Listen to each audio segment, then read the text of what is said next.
सूरत के सलाबतपुरा में यूट्यूबर पत्रकार जुबैर खान की हत्या के मामले में सलाबतपुरा पुलिस ने 9 किशोरों को पकड़ा। सूरत के आंजना इलाके में 29 जुलाई की रात यूट्यूबर पत्रकार जुबैर खान की हत्या करने के मामले में सलाबतपुरा पुलिस ने हत्यारों समेत 9 किशोरों को गिरफ्तार किया है। सभी 18 वर्ष या उससे कम उम्र के हैं। पुलिस के मुताबिक यूट्यूबर पत्रकार जुबैर खान की हत्या में शामिल आरोपियों को पकड़ने के लिए पुलिस ने कई टीमें गठित कर जांच की थी। इस जांच में जुबैर खान की हत्या में रेहान उर्फ गोरा समीर शेख को गिरफ्तार किया गया। रेहान से पूछताछ में पता चला कि हत्या में कुल 9 लोग शामिल थे। 29 जुलाई की रात आंजना फार्म एचटीसी मार्केट ए के सामने साइक्रूपा इंडस्ट्रीज के खाता संख्या 58 से 60 में पहली मंजिल पर सीढ़ियों के पास जुबैर खान, जाकिर खान, पठान बैठे थे। इसी बीच आरोपी और कानून विरोधी नाबालिगों ने मारपीट कर जुबैर खान की हत्या कर दी।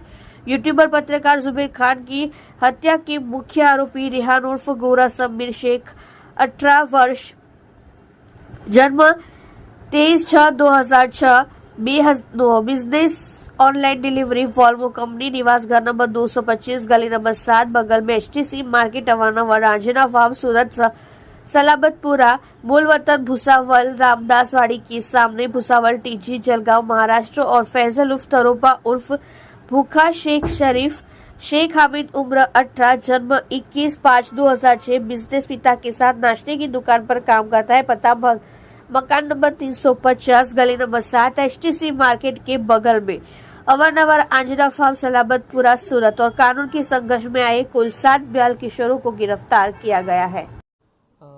સલાબતપુરા પોલીસ સ્ટેશન ખાતે 29/7/2024 રોજ 1160/2024 ભારતીય ન્યાય સંહિતાની કલમ 103(1), 54, 61 અને જીપી એક્ટ 135 મુજબ એક હત્યાનો ગુનો નોંધવામાં આવેલો છે.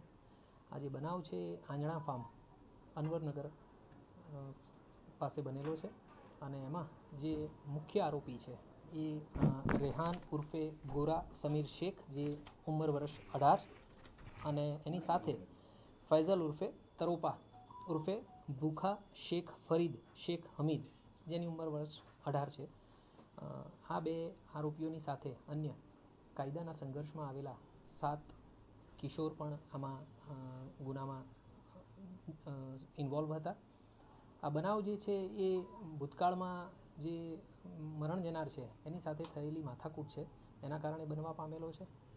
અને હાલે જે 2 મુખ્ય આરોપી અને એની સાથે 7 કાયદાના સંઘર્ષમાં આવેલા કિશોર એ તમામને અરેસ્ટ અને ડિટેન કરી લેવામાં આવેલા છે. અને જે એમાં પુખ્ત વયના જે 2 આરોપી છે એમના રિમાન્ડ મેળવી અને એમની પૂછપરછ અને આગળની તપાસની કાર્યવાહી ચાલુમાં છે. આમાંથી કોઈ પણ આરોપીઓ કે કાયદાના સંઘર્ષમાં આવેલા કિશોરો જે છે એમનો ભૂતકાળ તપાસતા હાલે એવી કોઈ પણ ઘટનામાં તેઓ સંડોવાયેલા હોય એવું ધ્યાને આવેલ નથી. આરોપીઓને એટલું તો શું જરૂર નતું કે મન્નાર પર 34 ઘઉં મારી તેની હત્યા કરવામાં આવી? એકચ્યુઅલી અમારી જે પૂછપરછ છે એમાં અમારા ધ્યાનમાં એવું આવ્યું કે જે 8 મહિના પહેલાં મરણ જનાર અને આ જે આરોપી અને કાયદાના સંઘર્ષમાં આવેલા કિશોર છે એમની વચ્ચે માથાકૂટ થઈ હતી. કારણ કે આ જે કાયદાના સંઘર્ષમાં આવેલા કિશોરો અને આ જે આરોપીઓ છે એ મરણ જનારના ઘરની સામે બેસી રહેતા હતા. જે વસ્તુ મરણ જનારને પસંદ નહોતી એના કારણે એમની વચ્ચે બોલાચાલી પણ થઈ હતી અને માથાકૂટ પણ થઈ હતી. તો એ બદલાની ભાવનાના કારણે થઈ અને પછી આ બનાવ બનવા પામેલો છે.